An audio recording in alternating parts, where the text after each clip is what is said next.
When you meet a woman and she looks at you and goes, "You're mine," and I'm like,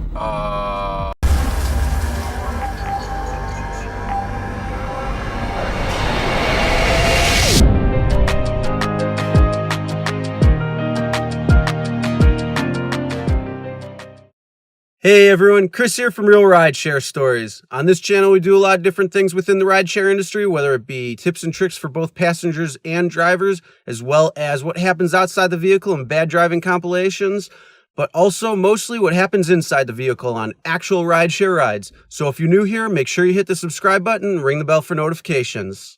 But before we get started, if you have a crazy Uber or Lyft experience, whether you're a driver or a passenger, record yourself, send it my way, and maybe we can feature you on the channel.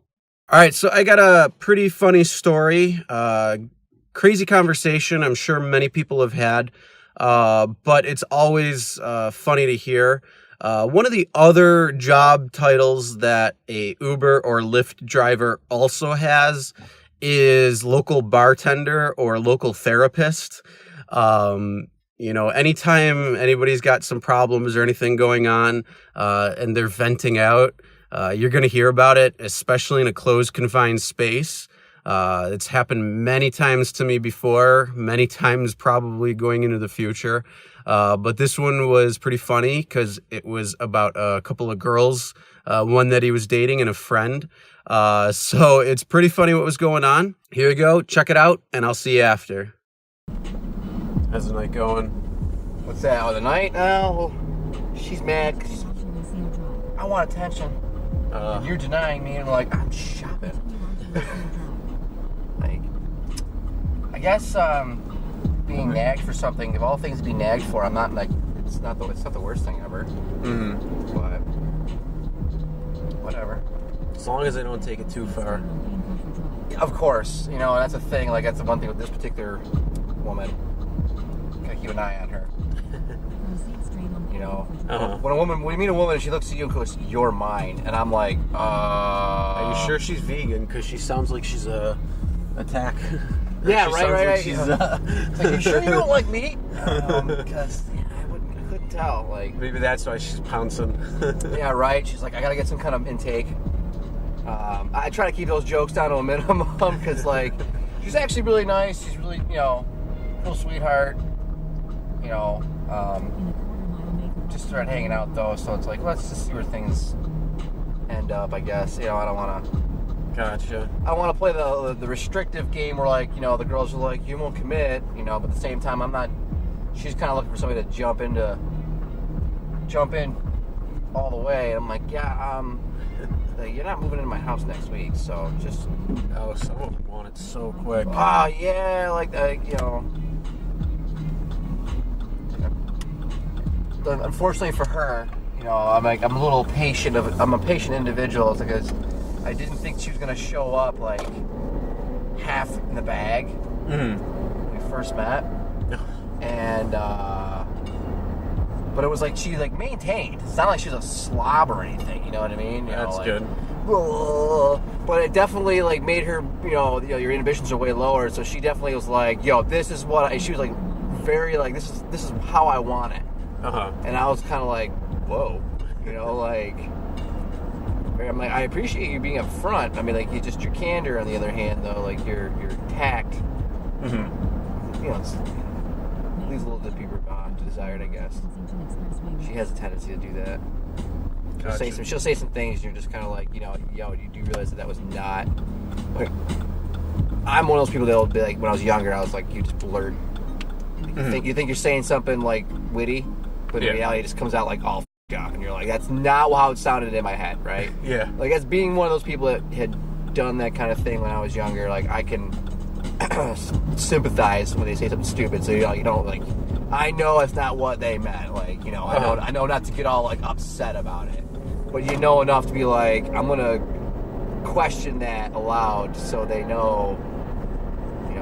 So they learn something from this. You know what I mean? It's kind of like she's like, "You infest my brain." I'm like, "I infest your brain?" She's like a cockroach. And I'm like, "Did you realize you just called me a cockroach, right?" She's like, and she was just talking on the phone before we got in here, and she's like, "Yeah, this morning I had to text my sister and be like, just call them a cockroach. Like, how do I back out? How do I get out of this one? She's like, call them something about like ladybugs and butterflies. She's like, what? Yeah, ladybugs and butterflies because it's cute. And so she did say it to me. And I remember being like, seriously, like butterflies and ladybugs? I'm like, what are you doing? Are you staring at your daughter's like backpack for school or something right now as you're getting ready to go? Like, what? This was like first thing in the morning too. I was like, that's a great way to start the day. And I got this one friend, and she like really wants to be like something with us, with me. Mm-hmm. And in some ways, you know what? She would be a great girl for me. But in others, she's not. And I'm trying to like maintain like friendship, so like I'm trying not to like dip into the like the whole like getting too involved or ever dating. And it kind of sucks because she's like, you know, hammering on me right now about the whole you never would give us a chance. You gotta watch out. The other one will. Well, yeah, I know. Yeah, little, that's the thing. Crazy on that. Well, they're not like, it's not like cross lovers situation. I'm like actually trying to maintain like something with this other girl as a friend. Like that's why she's like mad that I would never date her. Mm-hmm. And it's like, because I know it's gonna. I told her, like, I know what'll happen. Date for a little bit. The things that I already told you that are little red flags tell me that it won't work. It'll come up. It'll ruin it. And then we won't be able to talk or be friends afterwards because we've like gone and we've gone to that level. You know what I mean? Like, yeah. There's no going and being good friends still after fucking dating, like, you know, like dating. You know, there isn't. Sometimes yeah, but you know, it takes time though. It's space. Yeah, you know, like, depending on how long you were together, you need to spend some time, like, you know. You don't necessarily have to be out underneath somebody else, but you need to, you know, to not be calling them, not be talking to them, not going over and hanging out. Yep. And give that some space. You know what I mean? Like, for at the very least, give it like a week or two. You know what I mean? Like, yeah. Don't, you know, like, you can text maybe, like, just keep it limit. You know, don't be distant. Just can't be all like super invested into it. I guess you just got to remember you're leading them on too. Yeah, and then if it's. If you got that feeling at the beginning, that's usually something there. Yeah. Well, I mean, like in this girl's like she's one of my great friends. That's why it's like I'm afraid, like, you know, hey, like my last ex, like when I f***ed all that shit up. I mean, it's mostly my fault, but it takes two to tango. But either way, you know, I lost a great friend, and there's like plenty of times I'm like, this really sucks. Mm-hmm. So even still, there are moments where I'm like, man, this really sucks. So I don't want to be like losing any more like really good friends. You know what I mean? So that was the motivation behind all that. I'm like, yeah, if I don't, you know, yeah, now she's going at me right now. Like, I want somebody's going to be in my life, not when it's convenient. It's like, I've been here as your friend 100% the whole time, not when it's been convenient for a while.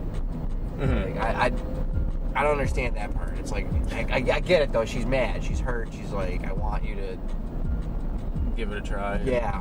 Yeah. It's like, honey. It's that whole rejection thing. Yeah. Coming in. Well, I know.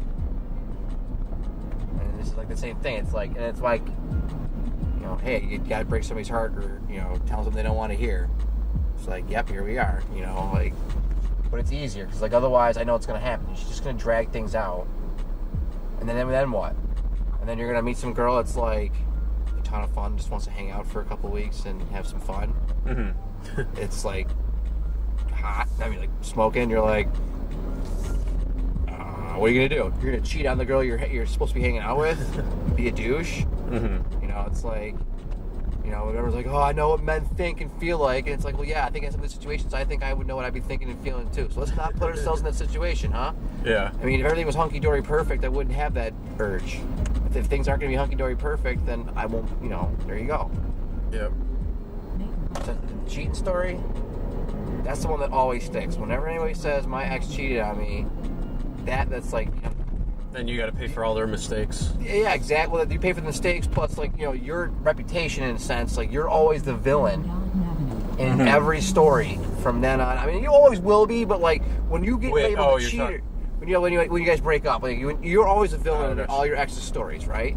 But like when you're the cheater, it's like, oh, it's a whole other type of label, man, right? Like you can talk all up until the end of your days. Whereas like, you know, anything else, there's always a little bit of doubt in your benefit. You know what I mean? So, you know, whatever.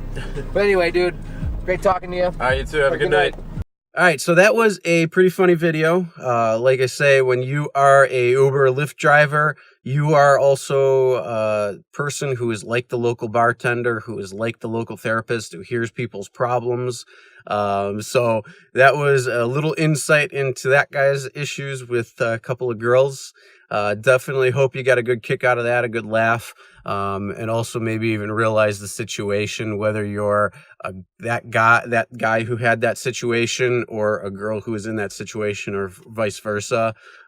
It's all too common. It's happened to me many times too. It is what it is, and just thought it was pretty funny and kind of hit home a little bit. So hope you guys enjoyed that, had a good laugh, like I said. With that being said, that's the end of today's video. If you haven't hit that subscribe button, make sure you do. Also ring the bell for notifications so you'll be notified every time a new video is uploaded. As always, never drink and drive, always tip your drivers, and we'll see you next time.